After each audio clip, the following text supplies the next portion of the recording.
Bismillahirrahmanirrahim. As you know, this is day 5 of our English speaking course. और आज की class में आप लोग सीखने जा रहे हैं यूज़ ऑफ वुड। तो चलिए आज का लेसन शुरू करते हैं। Use of would. Would can be used in various situations. Friends, would जो है वो वेरियस सिचुएशंस में यूज़ किया जाता है और हर सिचुएशन में इसका मतलब डिफरेंट होता है। Use of wood in the present, use of wood in the past, use of wood in the future and friend इसको हम conditional sentences में भी यूज़ करते हैं। तो इसकी एग्जाम्पल्स देख लेते हैं, आपको बेहतर तौर पे समझ में आ जाएगा। Use of wood in the present. In the present, wood is used for permission and a polite request. Friends, present में जब भी हम वुड को यूज़ करेंगे वो या तो एक परमिशन के लिए यूज़ करते हैं या एक पोलाइट रिक्वेस्ट के लिए यूज़ करते हैं। इस तरह के जुमलों में आपको आखिर में गे मिलेगा, लाइक फ्यूचर इंडेफिनिट। और इसका स्ट्रक्चर कुछ इस तरह से रहेगा friends, would plus subject plus verb की फर्स्ट फॉर्म प्लस ऑब्जेक्ट। इसकी एग्जाम्पल्स देख लेते हैं। Example sentences of would in the present. इसकी फर्स्ट एग्जाम्पल इस तरह से होगी friends, would you help me please, क्या आप मेरी मदद करेंगे मेहरबानी करके। Would you like to have a cup of coffee with me, क्या आप मेरे साथ एक कप ऑफ कॉफ़ी पीना पसंद करेंगे। Would you please complete my assignment, क्या आप मेरा असाइनमेंट कंप्लीट कर देंगे। Would you please keep an eye on my back. Would you like to sit with me, क्या आप मेरे साथ बैठना पसंद करेंगे। Would you please inform my brother? Friends, आपने नोटिस किया होगा इन तमाम सेंटेंसेस में हम एक पोलाइट रिक्वेस्ट बयान कर रहे हैं किसी से। ऐसी सिचुएशन में हम वुड को यूज़ कर सकते हैं। अब हम वुड की दूसरी एग्जांपल्स देख लेते हैं, उसका जो दूसरा यूज़ है उसको देख लेते हैं। Use of would. Friends, would का ये जो इस्तेमाल है इसमें हम बेसिकली पास्ट के बारे में बात करते हैं, यानी ऐसी बात जिसका हमें कुछ अंदाज़ा हो या जो बात किसी ने हमसे कही हो। और इस तरह के इस्तेमाल में सबसे बड़ी जो निशानी है वो ये है कि आपको सबसे पहले एक पास्ट का जुमला मिलेगा, उसके बाद जो जुमला मिलेगा उसमें गे एंड में आएगा। इसका स्ट्रक्चर फ्रेंड्स कुछ इस तरह से रहेगा, subject plus would plus verb की फर्स्ट फॉर्म प्लस ऑब्जेक्ट। इसके जो सेंटेंसेस हैं उसमें जो आपको जुमले मिलेंगे वो कुछ इस तरह से मिल सकते हैं, मुझे पता था ऐसा होगा, मुझे पता था आप वापस आएंगे, उसने ये कहा कि वो कल कहीं जाएगा। इस तरह के अल्फाज आपको मिलेंगे। इसकी एग्जांपल्स आप देख लेंगे तो आपको बेहतर तौर पे समझ में आ जाएगा। फ्रेंड्स, इस तरह के जुमलों में सिंपल जो आपको पास्ट का टेंस मिलेगा वो तो पास्ट के एज इट इज़ रूल के मुताबिक बनेगा। एग्जाम्पल में आप देखें, we knew you would win the match, हमें पता था तुम मैच जीत जाओगे। I knew you would come back, मुझे पता था तुम वापस आओगे। We thought you would be angry, हमें लगा, हमने सोचा आप नाराज़ होंगे। He said he would resign this job, उसने कहा वो इस जॉब से रिज़ाइन कर देगा। Use of would. Friends, would के इस इस्तेमाल में हम पास्ट की किसी रूटीन के बारे में बात करते हैं। आइडेंटिफिकेशन इसकी कुछ इस तरह से रहेगी, इस तरह के जुमलों में जो है आपको ता था इस तरह के अल्फाज मिलेंगे। मैं जल्दी उठा करता था, मैं स्कूल जाया करता था, मैं दोस्तों के साथ खेला करता था, इस तरह के। और इसका स्ट्रक्चर जो रहेगा वो कुछ इस तरह से रहेगा, subject plus would plus verb की first form plus object. Friends, आपको याद होगा हमने प्रीवियस लेसन्स में एक इस्तेमाल सीखा था, यूज़ टू का इस्तेमाल। उसकी भी जो आइडेंटिफिकेशन थी वो ऑलमोस्ट सिमिलर थी। मैं जल्दी उठा करता था, मैं स्कूल जाया करता था, तो हम उसमें यूज़ टू लगाते हैं। तो वुड के इस इस्तेमाल के बेसिकली जो मेन पर्पज़ है वो ये है फ्रेंड्स कि अगर हम अपनी पास्ट की स्टोरी को मतलब बहुत ज़्यादा अल्फाज में बयान करना चाह रहे हैं तो हमें use to over and over use ना करना पड़े, हमें बार बार जो है ना यूज़ टू इस्तेमाल ना करना पड़े। तो उसकी जगह पे हम वुड का इस्तेमाल कर लेते हैं, क्योंकि बहुत ही इरिटेटेड लगता है कि अगर हम किसी से ये कहें When I was a child, I used to wake up early. I used to go to the school. I used to take my breakfast. I used to go to meet my friend. I used to over and over. हम अगर used to use करते हैं वो बहुत irritated लगता है, तो उसको रिप्लेस करके हम would का इस्तेमाल कर सकते हैं। इसकी जो मैंने एग्जाम्पल दी है वो एक पैराग्राफ के तौर पे दी है ताकि आपको बेहतर तौर पे समझ में आ जाए। When he was a child, आप ये नोटिस कीजिएगा कि जो पहला जुमला है उसमें हमने इस्तेमाल किया है was का, when he was a child। सो पहले जुमले ने ये मेंशन कर दिया है कि ये पास्ट का सेंटेंस है। अब बाकी का जो जितना भी सेंस है वो समझने वाला खुद ही समझ जाएगा, सारी बातें जो हैं पास्ट के बारे में की जा रही हैं। When he was a child, he would wake up early in the morning. Then he would take his breakfast and go to school.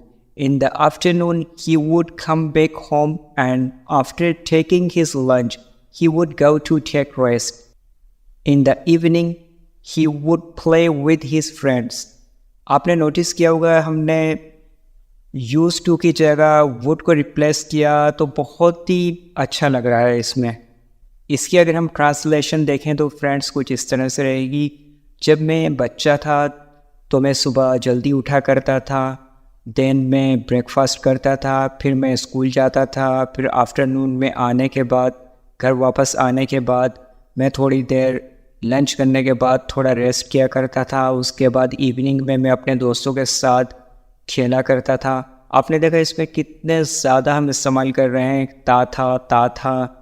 So that's the reason कि अगर हम इसमें यूज़ टू अगर यूज़ करेंगे तो बहुत ही ज़्यादा इरिटेटिंग, लेकिन हमने जो वुड का यूज़ किया तो बहुत ज़्यादा परफेक्ट लग रहा है ये all sentences. Use of would in the future. Friends would का ये जो इस्तेमाल है ये फ्यूचर के सेंटेंसेस में किया जाता है।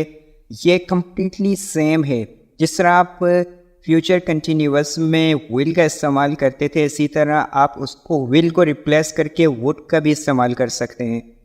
दोनों का स्ट्रक्चर सेम रहेगा, दोनों की मीनिंग सेम रहती है। इसका स्ट्रक्चर देख लेते हैं friends. Subject plus would plus be plus verb की first form plus ING plus object. इसकी कुछ एग्जांपल्स देख लीजिएगा ताकि आपको बेहतर तौर पे समझ में आ जाए। He would be waiting for you, वो आपको इंतज़ार कर रहा होगा। फ्रेंड्स इस सेंटेंस को हम इस तरह भी बना सकते हैं, He will be waiting for you, वो आपका इंतज़ार कर रहा होगा। तो यानी अगर हम will की जगह would इस्तेमाल कर सकते हैं। इसकी सेकंड एग्जांपल इस तरह से रहेगी friends, She would be missing you, वो आपको याद कर रही होगी। इसकी third example, The child would be crying, बच्चा रो रहा होगा। They would be coming back, वो वापस आ रहे होंगे। फ्रेंड्स आपने वोट किया होगा, तकरीबन स्ट्रक्चर भी सेम है जिस तरह फ्यूचर कंटिन्यूअस में हुआ करता था और मीनिंग भी सेम है। तो यानी हम फ्यूचर कंटिन्यूअस के टेंस में विल की जगह वुड का भी इस्तेमाल कर सकते हैं। एंड वुड का लास्ट इस्तेमाल फ्रेंड्स वो हम कंडीशनल सेंटेंसेस में भी करते हैं। उसकी कुछ एग्जांपल्स देख लेते हैं, इसका स्ट्रक्चर देख लेते हैं। Use of would in conditional sentences. Friends इसका जो कंडीशनल पार्ट है वो हम पास्ट इंडेफिनिट टेंस के रूल के मुताबिक बनाएंगे और जो रिजल्ट पार्ट है उसको हम वुड प्लस वर्ब की फर्स्ट फॉर्म इस्तेमाल करके बनाएंगे। इसका जो स्ट्रक्चर रहेगा वो कंडीशनल पार्ट के लिए इस तरह से रहेगा, सब्जेक्ट प्लस वर्ब की सेकंड फॉर्म प्लस ऑब्जेक्ट। इधर मैंने मेंशन भी कर दिया है पास्ट सिंपल टेंस या past indefinite tense.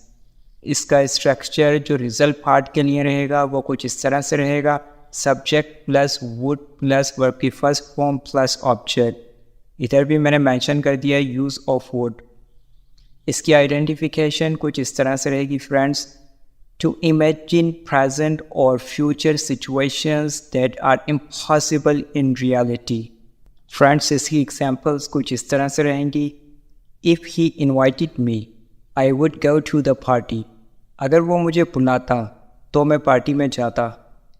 If you really loved her you would buy her a diamond ring, अगर तुम उससे वाकई मोहब्बत करते तो तुम उसके लिए एक डायमंड रिंग खरीदते। If I knew her address I would go to see her, अगर मुझे उसका एड्रेस पता होता तो मैं उससे मिलने जाता। तो फ्रेंड्स अब हम इंटरोगेटिव सेंटेंसेस देख लेते हैं कि किस तरह से बनेंगे। इसकी एग्जांपल्स कुछ इस तरह से रहेंगी। If he invited you would you go to the party, अगर वो तुम्हें इनवाइट करता तो क्या तुम पार्टी में जाते। If she loved you would you bye her a diamond ring, अगर वो तुमसे प्यार करती तो क्या तुम उसके लिए डायमंड रिंग लेते। If he knew her address would he go to see her, अगर उसे उसका एड्रेस मालूम होता तो क्या वो उससे मिलने जाता। फ्रेंड्स अब हम इसके पास्ट सिंपल की एग्जांपल्स देख लेते हैं, बिकॉज मोस्टली जो स्टूडेंट्स जो हैं इसमें कुछ मिस्टेक कर देते हैं। इसकी एग्जांपल्स कुछ इस तरह से रहेंगी। If they were rich they would purchase a car, अगर वो अमीर होते तो एक कार ख़रीदते। If he were rich he would purchase a car, अगर वो अमीर होता तो एक कार ख़रीदता। If she were at home she would call you, अगर वो घर पे होती तो वो आपको कॉल करती। अब जिस मिस्टेक का मैं जिक्र कर रहा था वो कुछ इस तरह है। फ्रेंड्स आपके जहन में एक सवाल आ रहा होगा कि इधर हमने ही के साथ वर्क यूज़ क्यों किया। On the other hand past simple में तो हम ही के साथ वॉज यूज़ करते हैं, शी के साथ भी वॉज यूज़ करते हैं, तो हमने ही के साथ और शी के साथ वर यूज़ क्यों किया। तो मैंने इधर एक नोट मेंशन किया है friends. In if condition we use verb with all subjects in past simple. Past simple के जितने भी सब्जेक्ट्स होते हैं उसमें हम सब के साथ वर्ब यूज़ करेंगे। आई के साथ भी, शी के साथ भी, यू के साथ भी, दे के साथ, सब के साथ वर्ब यूज़ करेंगे। यही वो एक मिस्टेक थी जो यूजुअली स्टूडेंट्स जो है वो कर बैठते हैं, वो इसके साथ जो है वॉज लगा देते हैं। इफ़ ही वॉज रिच कुछ इस तरह से बना देते हैं। अब हम इनकी इंटरोगेटिव सेंटेंसेस की एग्जांपल्स देख लेते हैं। ये बहुत ही सिंपल हैं फ्रेंड्स, सिर्फ आपने जो है वो रिजल्ट पार्ट में वुड को पहले लाना है, जिस तरह यूजुअली हम इंटरोगेटिव बनाते हैं। इसकी एग्जांपल्स कुछ इस तरह से रहेंगी। If they were rich would they purchase a car, अगर वो अमीर होते तो क्या वो एक कार ख़रीदते। If he were rich would he purchase a car, अगर वो रिच होता तो क्या वो कार परचेज करता। If he were at home would she call you, अगर वो घर पे होती तो क्या आपको कॉल करती। आई होप फ्रेंड्स आज की क्लास आपके लिए यूज़फुल रही होगी। अगर आज की क्लास आपके लिए यूज़फुल रही है तो please subscribe to my channel and don't forget to hit the bell icon, ताकि आने वाली हर न्यू वीडियो का नोटिफिकेशन आपको मिलता रहे और आप कोई भी लेसन मिस ना कर सकें। मिलते हैं नेक्स्ट वीडियो में नए टॉपिक के साथ, तब तक के लिए अपना बहुत ख्याल रखिएगा। अल्लाह हाफिज़।